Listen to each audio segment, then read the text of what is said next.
No one could calm the millionaire's daughter. She screamed, pushed everyone away, and was treated like a problem, until a humble cleaner knelt in front of her and whispered something that made the girl freeze. When everyone realized what it meant, the entire room fell silent. Subscribe to the channel, leave your like, and comment where in the world you're watching from, because now I'm going to tell you everything. The scream tore through the house again.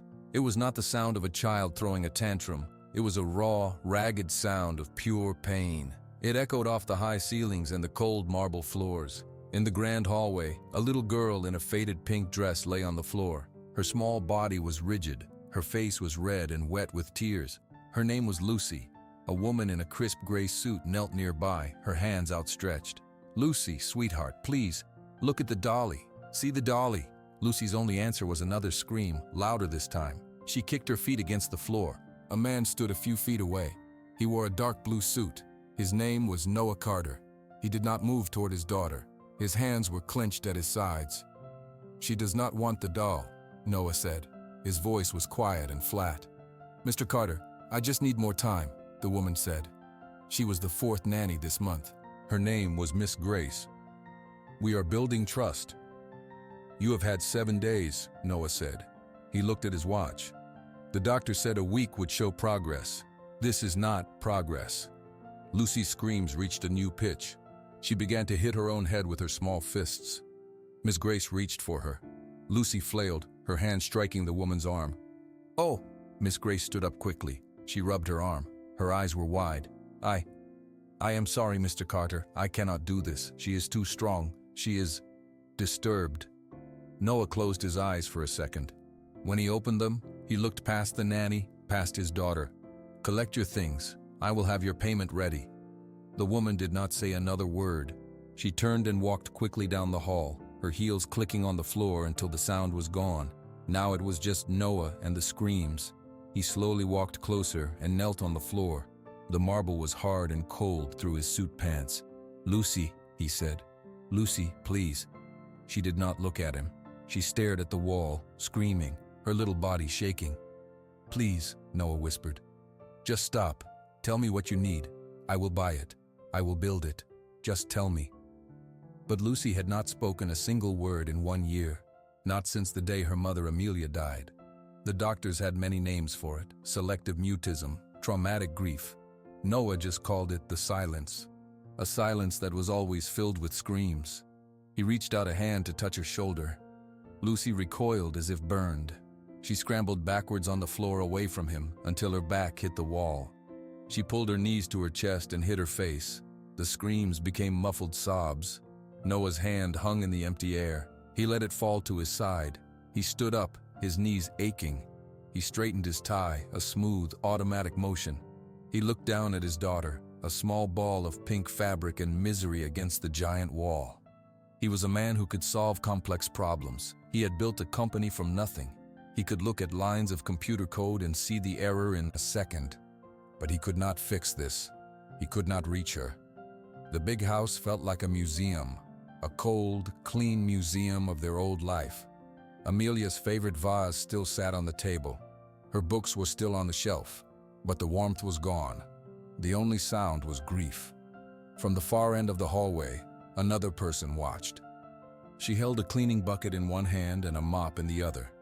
She wore a light blue uniform and bright yellow gloves.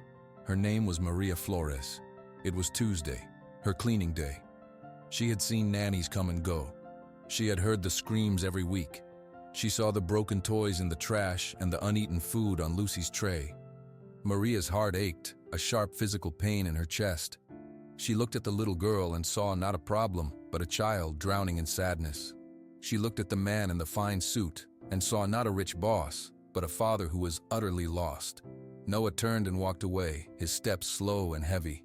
He did not go to his daughter. He went to his office, closing the big wooden door behind him, to do more work, to fix problems he could understand. In the quiet hallway, the only sound was Lucy's hiccuping cries. She was alone again. Maria stood very still for a long moment. She looked at the closed office door. She looked at the small, huddled child. She put her bucket down softly. The cleaning could wait. She did not walk away. She took off her bright yellow gloves and set them on the bucket. Then she walked slowly down the hall toward the little girl in the pink dress. Her shoes made no sound on the floor. The little girl's cries were softer now, tired from all the screaming.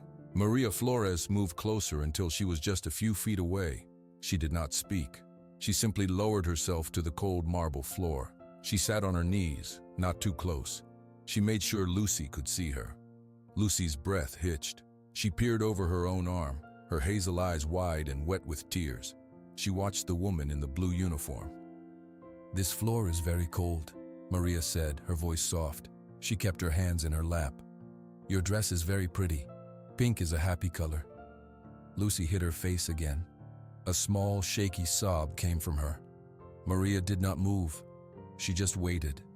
She let the quiet sit between them. The house was so empty. It was easy to hear every sniffle, every shaky breath. After a minute, Maria spoke again. "My name is Maria. I clean the house on Tuesdays and Fridays. I see your toys. I see the drawings on your table. You like the purple crayon best." Lucy was listening. Her crying had almost stopped. "I think you are very sad," Maria whispered. "This big house is very cold when you are sad." Suddenly, Lucy's head snapped up. Her face crumpled again. A new wave of anger and fear took over. She opened her mouth, and the loud, terrible scream started once more. She kicked her feet against the floor in frustration. The sound brought Noah Carter back out of his office. He stood at the end of the hall, his face pale. He saw the cleaner on the floor with his daughter. He did not say anything. He just watched, his hand tightening on his tie. Maria did not flinch at the scream. She did not look at Noah. She only looked at Lucy. She leaned forward just a little bit. She moved slowly, so slowly. As Lucy screamed, Maria brought her face close to the little girl's ear. The sound was so loud it hurt Maria's own ears, but she whispered just one word, a single secret word into the storm of noise. "Lulu!" The scream stopped.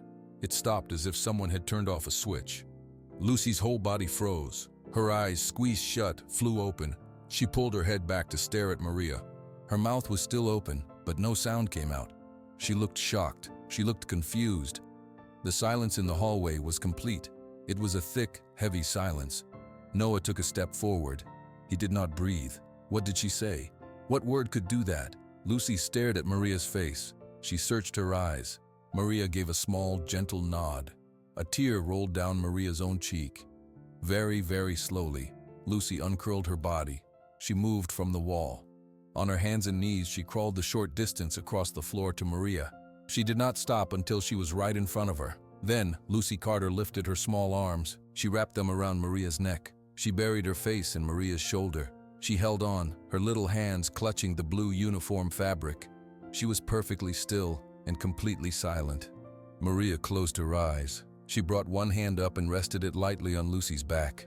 She could feel the child's heart pounding. She began to hum, very softly, a tuneless song of comfort. Noah stood absolutely still. He felt a strange pressure in his chest. He had not seen his daughter seek a hug in a year. He had not seen her be calm for more than 5 minutes. He looked at the cleaner, Maria, holding his daughter. He did not understand. He walked forward, his steps slow on the marble. He stopped a few feet away. Maria opened her eyes and looked up at him. Lucy did not move from her shoulder. "What did you say to her?" Noah asked. His voice was barely a whisper. Maria took a slow breath. She looked down at the head of curly brown hair pressed against her. "It was just a name," she said softly. "What name?" "A special name," Maria said. She did not look at him. She kept her eyes on Lucy. "A name from a long time ago." Noah knelt down. He was still in his suit, on the cold floor. He looked at his daughter's peaceful face, her eyes closed now. He had tried everything, doctors, therapists, toys, games. Nothing had worked. This woman, his Tuesday cleaner, had used one word. "How did you know?" he asked. The question was full of wonder and pain. Maria finally met his gaze. Her brown eyes were kind and sad. I saw she was hurting," she said. It was not the whole truth, but it was not a lie. Lucy let out a long, sleepy sigh. Her grip on Maria's neck loosened a little. She was falling asleep, exhausted from the storm. Noah watched them. For the first time in a very long time, the house was quiet. Lucy slept for 2 hours, her head resting on Maria's shoulder. Maria did not move. She sat on the hard floor, her back against the wall, and held the sleeping child. Noah Carter watched from the doorway of his study. He had not gone back to work. He just watched. He saw the way Maria's hand gently patted Lucy's back. He saw the peaceful expression on his daughter's face. It was a face he had almost forgotten. When Lucy finally stirred, Maria spoke softly. "You are awake, little one." Lucy pulled back and looked at Maria. She did not scream. She did not cry. She just looked, her eyes clear and calm. Maria smiled. "Are you hungry? I think you must be." Slowly, Lucy nodded her head. It was a small movement, but it was an answer. Noah felt his breath catch. A nod. She had communicated. Maria helped Lucy stand up. She took the little girl's hand. "Let's go to the kitchen," Maria said. She led Lucy down the hall, past Noah. She gave him a small, tentative smile as they passed. Noah followed them. He stood in the doorway of the big, shiny kitchen and watched as Maria sat Lucy at the small table. Maria found bread and made toast. She cut it into small squares and put it on a blue plate. She placed a cup of milk beside it. Lucy picked up a square of toast. She took a small bite. Noah could not remember the last time he had seen her eat without a fight. When Lucy was finished, she slipped off her chair. She walked up to Maria, who was washing the plate. Lucy tugged on Maria's blue uniform. Maria turned off the water and knelt down. "Yes, Lucy." Lucy pointed toward the grand staircase. "You want to go upstairs?" Maria asked. Lucy nodded. She took Maria's hand again and led her out of the kitchen, up the stairs and down the long hallway to her bedroom. Noah followed quietly, a few steps behind. In her room, Lucy went straight to her toy chest. It was full of beautiful, expensive toys. She did not look at them. Instead, she reached deep into the corner, behind the chest. Her small hand felt around until she pulled out a tiny, heart-shaped locket on a silver chain. It was a little tarnished. She held it out to Maria. Maria took it carefully. She found the tiny clasp and opened it. Inside was a small photograph of a woman with a warm smile and curly brown hair. Amelia. Maria's eyes filled with tears. "Your mama," she whispered. "She is so beautiful." Lucy pointed to the picture and then pointed to her own chest. "She is in your heart," Maria said, her voice thick. She closed the locket and gently put the chain around Lucy's neck. The heart rested against the pink dress. Lucy touched it with her fingers and held it tight. Noah stood in the hallway just outside the door. He saw the exchange. He saw the recognition in Maria's eyes when she saw the photo. It was more than just pity. It was a deep, personal sadness. Later, when Lucy was quietly playing with blocks on her bedroom floor, Noah found Maria in the hallway. "Miss Flores," he began. "Maria, please," she said. "Maria," he said, "what you did today. I have not seen her like that in a year, not since—" He could not finish the sentence. "She is a very sad little girl," Maria said simply. "I need to ask you something," Noah said. His words came out in a rush. "Will you stay? Not as the cleaner. As her nanny. Full-time. Live here. Please. Name your salary." Maria's eyes widened. She looked down at her cleaning uniform. "Mr. Carter, I am just a cleaner." "You are the only person who has reached her in a year," Noah said. His usual calm voice was urgent. "One word. You said one word and the screaming stopped. She ate. She showed you her most precious thing. Please." Maria looked back into the bedroom at Lucy. The child was stacking blocks, her brow furrowed in concentration. The locket was still in her other hand. Maria thought of her small apartment in Chelsea. She thought of the quiet, empty hours. She thought of a promise she had made to a friend a long, long time ago, a promise she had broken for too long. "Yes," Maria heard herself say, "I will stay." Noah's shoulders slumped with relief. Thank you so much." "I will need to get my things from my apartment," Maria said. "Of course, take my car, take whatever time you need," Noah said. He was already thinking ahead. "I will have the room next to Lucy's prepared for you." As Maria walked down the grand staircase to collect her cleaning supplies, a cold knot of fear tightened in her stomach. She had done it. She was in. But her secret felt heavier now. She had not just known Amelia's favorite nickname. She had known Amelia's laugh, her dreams, her fears. They had shared a tiny apartment and big hopes. She had held Amelia's hand when she was nervous about her first date with the serious young man named Noah Carter. Noah did not know any of that. He thought she was a kind stranger. What would happen when he found out the truth? Would he think she was lying? Would he think she wanted something? Would he take Lucy away from her? Maria picked up her bucket and her yellow gloves. She looked back up the stairs. She could not see Lucy, but she could feel her presence, a little girl who needed her. She had to stay. For Lucy. For Amelia. The secret would just have to stay buried a little longer. A week later, the big house felt different. The air was not so heavy. Maria's room next to Lucy's was now filled with her few simple things, a sweater on a chair, a hairbrush on the dresser. Lucy followed her everywhere, a silent shadow in a pink dress. One morning, Noah came down to the sunroom. He stopped in the doorway. Lucy was sitting at a small table. Maria was beside her. There was a bowl of oatmeal and a spoon. "Just one more bite, corazon," Maria said softly, "for strength." Lucy looked at the spoon. She opened her mouth. Maria fed her the bite. Lucy chewed and swallowed. She did not throw the bowl. She did not scream. Noah felt something warm and fragile unfold in his chest. He could not remember the last time he had seen a peaceful meal. Later he found Maria alone in the kitchen, preparing a snack. "She ate all her oatmeal," Noah said. Maria turned and smiled. "She did. She was very hungry." "You call her corazon," Noah said. "It means heart in Spanish," Maria said, wiping her hands on a towel. "My mother called me that." Noah leaned against the counter. He was not wearing a suit jacket. His sleeves were rolled up. "She responds to you. She listens." "She is learning to trust," Maria said. "It is slow, but she is trying." "You are good with her," Noah said. His voice was quiet. "It is more than I have been able to do." Maria looked at him. "You are her father. That is different. Your pain, it is loud to her. My job is quiet." Noah nodded, looking down at his hands. He wanted to ask more about the word Lulu, but he was afraid to break the spell. "Thank you, Maria," he said instead.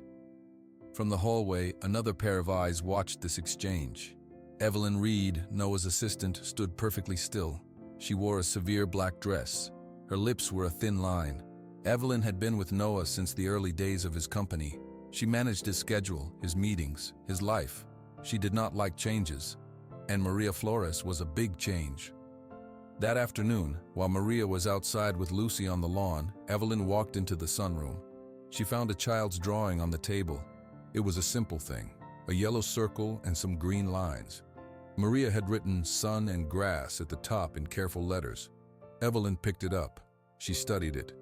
Then she put it back down, her face unreadable. Later, she approached Noah in his office.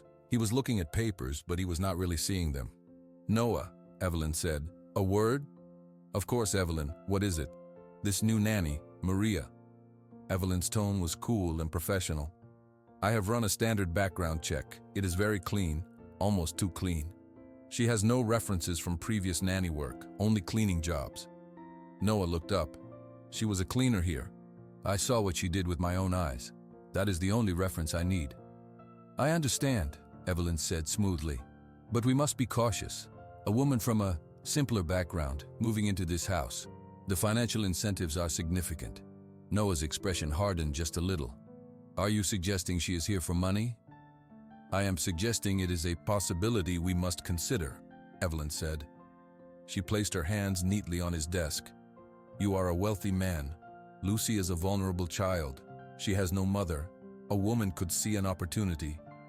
"She calmed Lucy with one word," Noah said, his voice tight. "No one else could do that. Not the doctors, not the experts, not me." "That is what concerns me," Evelyn said, her eyes sharp. "How did she know that word, Noah? What does she really know? I think she is hiding something. I think we should watch her closely." Noah stood up and walked to the window. He could see Maria on the lawn. She was pushing Lucy on a swing. Lucy's feet kicked in the air. She was not smiling, but she was not crying. "She has given me my daughter back," Noah said quietly. "Or she is playing a part," Evelyn replied. She let the words hang in the air. "I am only looking out for you, and for Lucy's true interests." She left the office, closing the door softly behind her. Noah stayed at the window. He watched Maria lift Lucy from the swing and point up at a bird in a tree. Lucy's head tilted, listening. He felt confused. He trusted Evelyn. She had been loyal for years. But Maria had brought quiet to the screaming. She had brought light to Lucy's eyes. That evening, Evelyn did not go home. She said she had late work. When the house was quiet, she walked past Maria's closed bedroom door. She paused, listening. She heard nothing. Down the hall, she entered the small sitting room that was rarely used. She moved a chair quietly to the wall that connected to Noah's study. She sat down. She could hear the low murmur of voices next door. Noah and Maria were talking. Evelyn leaned closer, her ear almost touching the wall, a cold, focused intent in her eyes. The voices from Noah's study were too muffled through the wall to make out words, but Evelyn heard enough. She heard the tone. It was not the formal tone of an employee talking to her boss. It was warm. It was familiar. A few days later, Evelyn saw her chance. Maria had taken Lucy to a park in Boston. The house was empty. Evelyn walked straight to the room next to Lucy's, Maria's room. The door was unlocked. She stepped inside. The room was neat and plain. There were a few clothes in the closet, some toiletries in the bathroom. On the nightstand was a small framed photo of an older couple, Maria's parents, Evelyn guessed. Evelyn opened the drawers of the dresser. She moved clothes aside with careful, precise fingers. In the bottom drawer, under a stack of sweaters, her hand touched something that was not fabric. It was a small, flat wooden box. She took it out and opened it.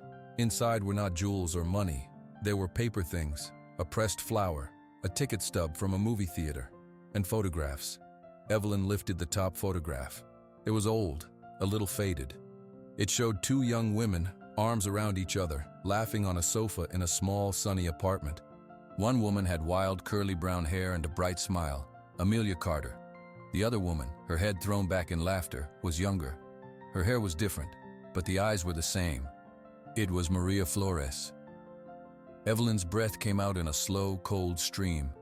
She stared at the photo. She stared at the easy joy between the two women.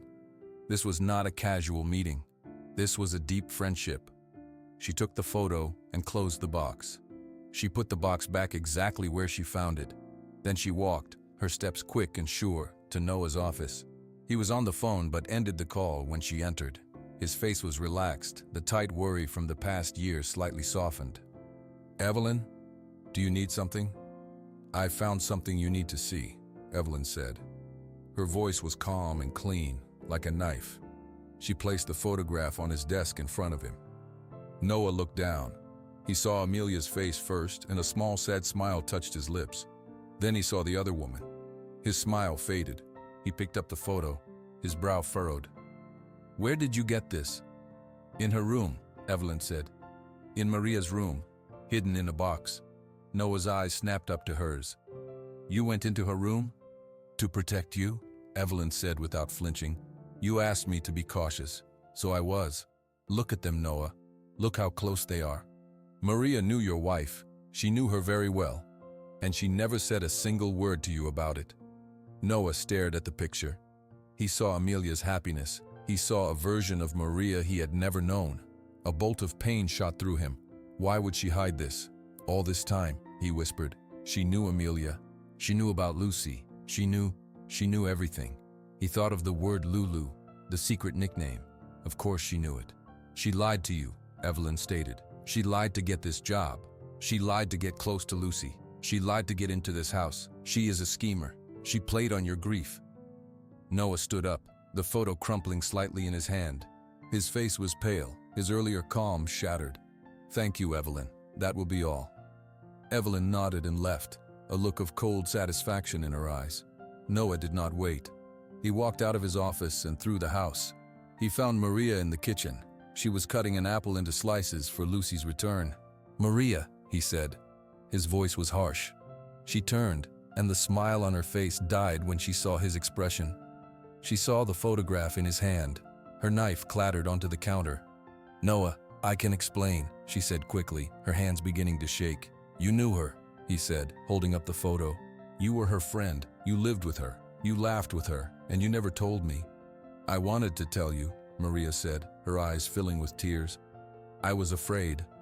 Afraid of what? Noah asked. The hurt in his voice was raw. Afraid I wouldn't let you near Lucy if I knew. You were right. This feels like a betrayal. Of me. Of Amelia's memory. Were you watching us? All those Tuesdays and Fridays cleaning our house? Were you just studying us? No, Maria cried. It was never like that. I loved Amelia. She was my sister. Then why the secret? He shouted, the anger finally breaking through. Why lie? Maria wrapped her arms around herself and as if she were cold. The truth was here now, huge and unavoidable. She had to give him all of it. Because after she died, my heart broke too, she said, her voice trembling. And I was just the cleaning lady. I didn't belong in your world. I only took the job to be near the last piece of her I had left. Lucy. The kitchen was silent except for the sound of Maria crying. Noah stood there, the crumpled photo in his hand, his anger cooling into a hard, hurt confusion. You didn't belong, he repeated, his voice quieter now. What does that mean? It means you are Noah Carter, Maria said, wiping her cheeks with her hands. You live in this big house. You have important meetings. Amelia married into this life. I stayed in our old life. After she was gone, I thought you would not want her old friend from a small apartment bothering you. I thought you would send me away, and I could not be sent away from Lucy. Not again. She turned and walked quickly out of the kitchen. Noah thought she was leaving for good. His heart lurched, but she only went to her bedroom. She came back a moment later, holding the small wooden box. She placed it on the kitchen table. Open it, she said. Noah slowly approached the table. He put the photo down and opened the box. He saw the pressed flower, the ticket stub, and underneath, a stack of letters, tied with a simple blue ribbon. The paper was soft from being handled. He untied the ribbon. The top letter began, Dear Maria, Boston is so rainy today, but I am painting the kitchen yellow. It feels like sunshine. It was Amelia's handwriting. He knew it instantly. His throat tightened. She wrote to me for years, Maria whispered. Even after she moved here. Even after Lucy was born. Read them. Noah sat down at the table. He read the first letter, then the second. Amelia wrote about her new life. She wrote about her love for Noah. He is so serious, but he makes me feel safe, one line said. She wrote about her hopes for a family. She wrote about being pregnant. I hope she has your kind eyes, Maria, another letter said. He read a letter from after Lucy was born. She has Noah's focus, but she has my curls. I call her my Lulu bug. It's our secret name. Noah looked up at Maria, his eyes shining. She told you everything. She was my best friend, Maria said, her voice breaking. I loved her. When she died, a part of me died too. I took the cleaning job because I was desperate. I needed to see the house she lived in. I needed to see her daughter. I did not plan for any of this to happen. Noah held the letters. They were not the words of a stranger. They were the words of his wife, full of love for the woman now standing before him. He thought of how Maria looked at Lucy. He thought of the word Lulu. It was not a trick. It was a gift, a piece of Amelia she had saved. Evelyn said you were a schemer, Noah said slowly. She said you wanted money. Maria shook her head. I do not want your money. I only wanted to help Lucy, for Amelia. Noah stood up. He walked to the intercom on the wall. He pressed a button. Evelyn, come to the kitchen, please. They waited in silence. When Evelyn entered, she looked poised and calm. She saw the open box and the letters on the table. Her eyes flickered, but she showed no surprise. You searched Maria's private room, Noah said. His voice was low and steady. I was protecting your interests, Evelyn replied. You called her a liar and a schemer, Noah continued. You wanted me to doubt the only person who has helped my daughter. I was only presenting the facts as I found them, Evelyn said, her chin lifted. The facts, Noah said, picking up Amelia's letters. The facts are in my wife's own words. Maria was her family. You used a secret from her grief to her, to hurt me, to hurt Lucy. Noah, be reasonable, Evelyn began. You are fired, Evelyn, Noah said. The words were final. Collect your things and leave this house, now. Evelyn's composure cracked. Her face went pale, then flushed with anger. She looked from Noah to Maria, her eyes sharp with hatred. She did not say another word. She turned and walked out, her heels hitting the floor like hard little stones. The front door closed a few minutes later. The sound echoed through the quiet house. Noah let out a long breath. He looked at Maria. "I am sorry," he said. "I am sorry I doubted you. I am sorry for what she did." Maria nodded, her shoulders slumping with relief. "Thank you for the truth." "Thank you for these," Noah said, gently touching the letters. May I read the rest?" "Of course," Maria said. She sat down at the table with him. "We can read them together." For the next hour, they sat in the sunny kitchen. They shared Amelia's words. They shared small smiles and quiet tears. For the first time, they were not just a father and a nanny. They were two people who had loved the same person, connected by her memory and by the little girl playing in the park. The house for a moment felt truly peaceful. The letters became a bridge. In the afternoons, after Lucy was settled for her nap, Noah and Maria would sit in the sunroom. They would read a few more pages of Amelia's old life. "Listen to this one," Maria said one day, a soft smile on her face. She held a crisp white letter. "She talks about the first time you cooked her dinner. She says you burned the pasta." Noah let out a short, real laugh. It was a strange sound in the quiet house. "I did. I was so nervous." "She says you ordered pizza instead," Maria said, her eyes warm. "She loved that night." Noah looked at Maria, really looked at her. He saw the friend his wife had loved. He saw the kindness that had saved his daughter. The confusion he had felt was gone, replaced by a deep, grateful trust. A few days later, it was Noah's turn. He had a small stack of letters Maria had given him. He wanted to read them alone, to hear Amelia's voice in the stillness of his office. He read about her hopes for Lucy's first birthday. He read about her planting roses in the garden. The words were a bittersweet comfort. Then he opened a letter dated just a few months before the accident. The handwriting was a little rushed, excited. Amelia was talking about a trip they were planning. Noah read the happy words, his heart aching. Then his eyes stopped on one sentence. He read it once, he read it again. The air in the room grew cold.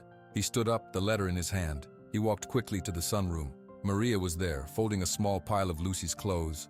"Maria," he said. His voice was tight. She looked up, her smile fading at his expression. "What is wrong?" "This letter," Noah said. He held it out. "Read this part, right here." Maria took the paper. She found the sentence he pointed to. She read it out loud, slowly. "I am so happy, but sometimes I am scared of the fast car Noah bought for Evelyn to use."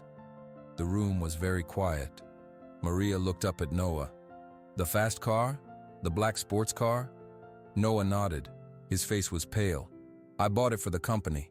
Evelyn used it for client meetings. But Amelia, she did not like to drive it. She said it was too powerful. She preferred her own sedan." Maria's hand trembled. The paper rustled. "Evelyn borrowed Amelia's car often, didn't she?" "Yes," Noah whispered. The word felt heavy. "Evelyn said it was more practical, for errands." They stared at each other. A terrible thought, dark and cold, hung in the space between them.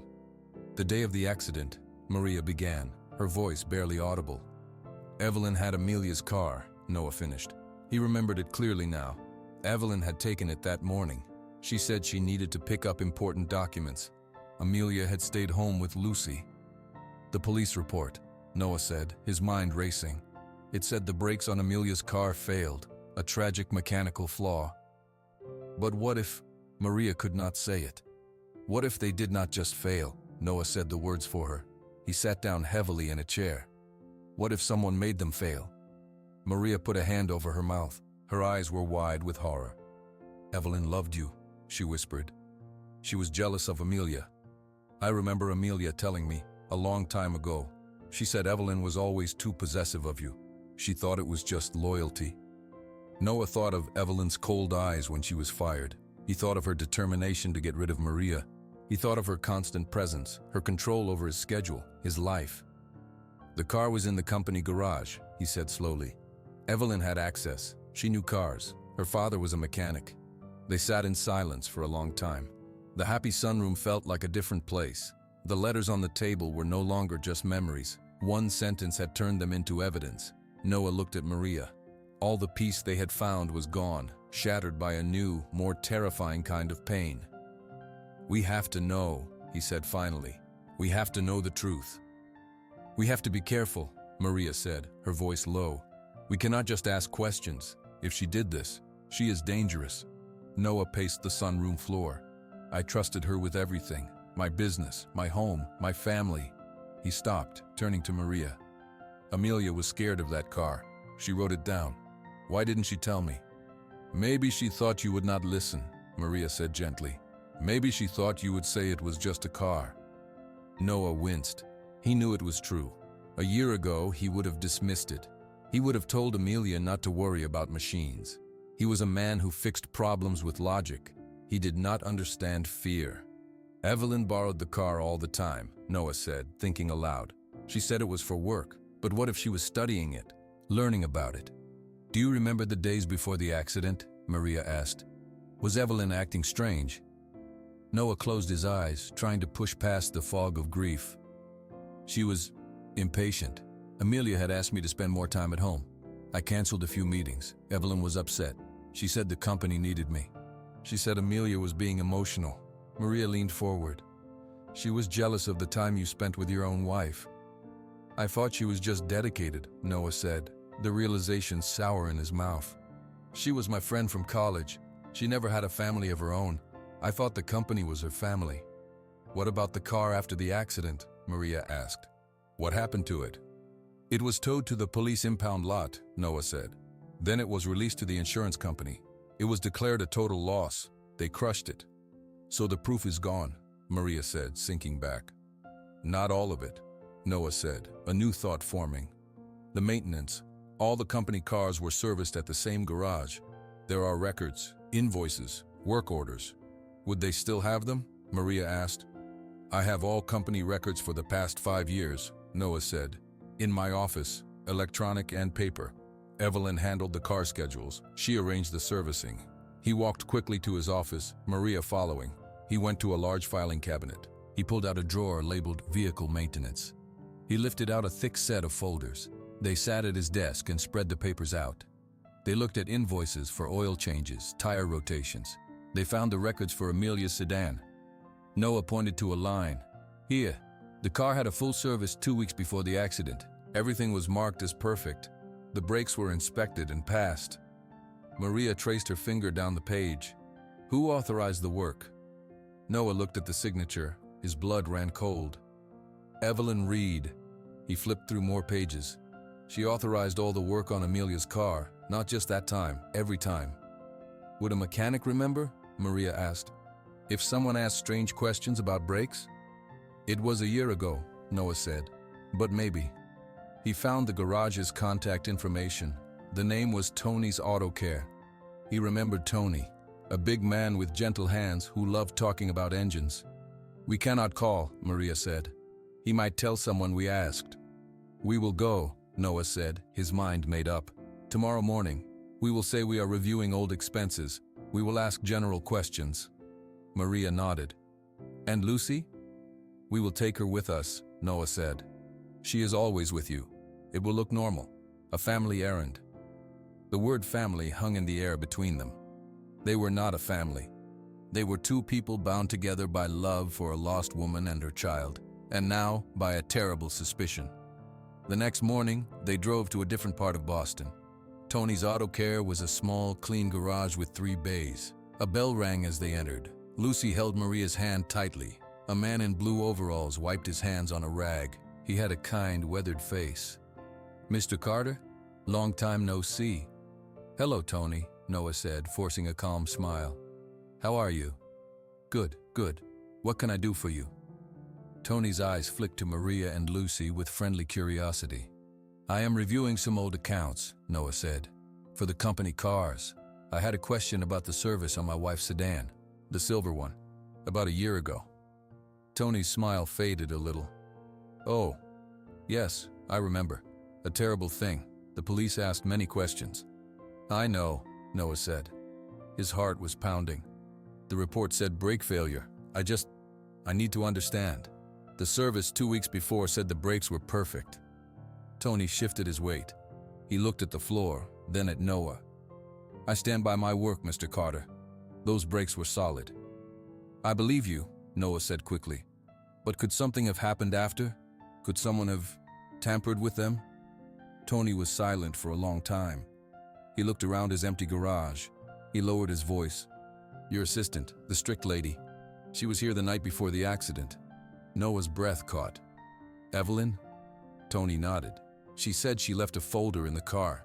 She needed to get it. I let her into the back lot where it was parked. She was out there for maybe 15 minutes. I thought nothing of it. Maria's grip on Lucy's hand tightened. Did you see her touch the car? Noah asked, his voice barely a whisper. No, Tony said. But she was near it, alone. He looked deeply uncomfortable. I am sorry. I should have said something then. But it did not seem important until later. It was not proof, but it was a crack in the story. A shadow where there should not have been one. Noah thanked Tony, and they left. In the car, driving back to Belmont Hills, the silence was heavy with a new, horrifying possibility. 15 minutes alone with the car, Maria finally said. Enough time, Noah replied, his hands gripping the steering wheel, for someone who knew what they were doing. The drive back from the garage was silent. Lucy fell asleep in her car seat. Maria stared out the window. Noah's knuckles were white on the steering wheel. Once they were home, and Lucy was settled with her blocks in the sunroom, Noah and Maria went to his office. He closed the door. 15 minutes is a long time, Maria said. It is more than enough, Noah replied, his voice grim. She could have loosened a brake line, done something that would not fail immediately, but later, under pressure. He slammed his hand softly on the desk. I need proof.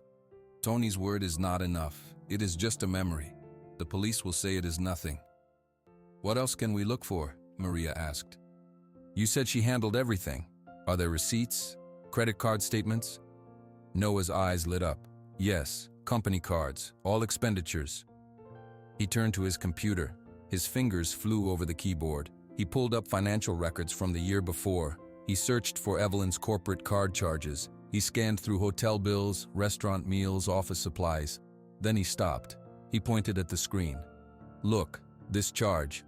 2 days before the accident. Maria leaned in.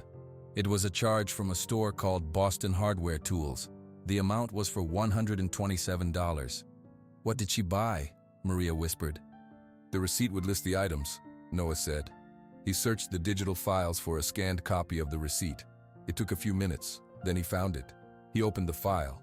The receipt was clear. It listed 3 items, a box of heavy-duty gloves, a flashlight, and a set of brake line wrenches specialty size. The room seemed to spin. She does not fix cars, Noah said, his voice hollow. She has a parking service. She never touches the engines. Why would she need brake line wrenches? Maria put a hand over her mouth. Oh, Noah. This is it, he said, standing up quickly. This is proof. She bought the tools. She was at the garage. The brakes failed. This is enough for the police. He moved to pick up his phone. Maria reached out and stopped his hand. Wait, she said. Wait for what? Noah asked, his eyes burning with anger and grief. She killed Amelia. She murdered my wife. I know, Maria said, her own tears falling now. But we must be smart. If we call the police now, what happens? They ask questions. They talk to Evelyn. She is clever. She will have a story. She will say the tools were for something else. She will say Tony is confused. It might not be enough. It has to be enough, Noah said. But he lowered the phone. We need to be sure they will believe us, Maria said. She thought for a moment. The letter. Amelia's letter where she says she is scared of the car. We have that. We have Tony's statement. We have this receipt. We must put it all together. We must tell the story so clearly that no one can doubt it. Noah sank back into his chair. The anger drained away, leaving only a vast, cold sadness. I lived with her. I worked with her every day. I trusted her. And she was planning this. She was in love with you, Maria said softly. And jealousy is a sickness. It makes people do terrible things. From the sunroom, they heard a sound, a small, clear voice. Mama? Noah and Maria froze. They looked at each other. They hurried to the door and looked into the sunroom. Lucy was standing by the window, holding her locket. She was looking at the photograph inside. She looked up at Maria. "Mama?" she said again, her little voice questioning. Maria knelt down. She touched the locket. "Yes, sweetheart, that is your mama. She loves you very much." Lucy looked at the picture, then at Maria. She did not say anything else, but the word hung in the air, a tiny miracle amid the horror. Noah watched them, his heart breaking and mending all at once. He had the proof now. But the cost of that proof was a truth more terrible than he had ever imagined. Noah and Maria worked through the night. They printed the receipt for the tools. They wrote down Tony's statement about seeing Evelyn at the garage. They made a copy of Amelia's letter. They put everything in a clean white folder. In the morning, they dressed quietly. Maria helped Lucy into a warm sweater. The little girl held her locket tightly. "We are going to see some friends of your papa," Maria explained softly. "We need to tell them an important story." Lucy looked up at her with trusting eyes. She did not speak, but she nodded.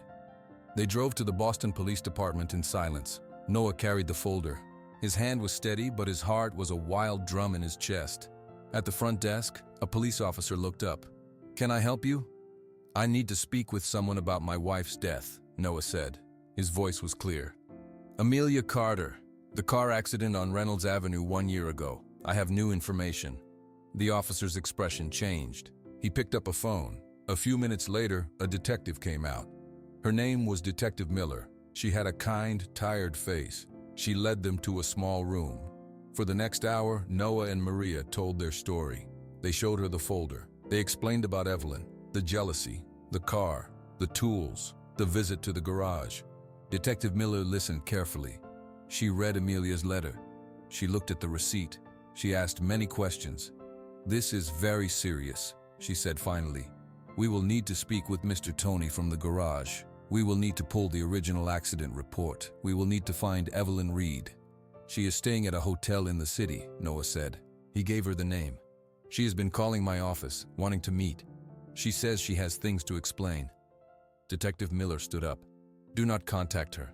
Let us handle this now. Please wait here." They waited in the small room. Lucy sat on Maria's lap, coloring quietly with a pen and paper the detective had given her. She drew a big yellow circle, a sun. It felt like hours. Then the door opened. Detective Miller came back in. Her face was solemn. "We found her at the hotel. We brought her in for questioning. When we showed her the receipt and told her about the witness at the garage, she broke down. She confessed." Noah's entire body went still. "She confessed?" Detective Miller nodded. "She said she was in love with you, Mr. Carter. She said Amelia was in the way. She planned it. She bought the tools. She tampered with the brake line. She thought it would look like an accident. And it did, until now." Maria held Lucy closer, pressing her face into the child's soft hair. A single sob escaped her. Noah felt the room tilt. He had wanted proof. He had wanted the truth. But hearing it was like losing Amelia all over again. "Where is she now?" "She is under arrest. She will be charged with murder." Detective Miller's voice was gentle. "I am so sorry for your loss, and I am sorry it took this long for the truth to be found." They drove home as the sun was setting. The big house on the hill looked different. It was no longer a tomb for their grief. It was just a house. Noah carried a sleeping Lucy up to her room. Maria followed. They tucked her into bed. Lucy stirred, her eyes fluttering open. "Lulu," she whispered sleepily. Maria smiled through her tears. "Yes, my Lulu bug. Sleep now." They walked out into the hallway. Noah leaned against the wall, exhausted to his bones. "It is over," he said. "It is over," Maria agreed. They stood there for a long moment. The silence was not empty anymore. It was peaceful. "What happens now?"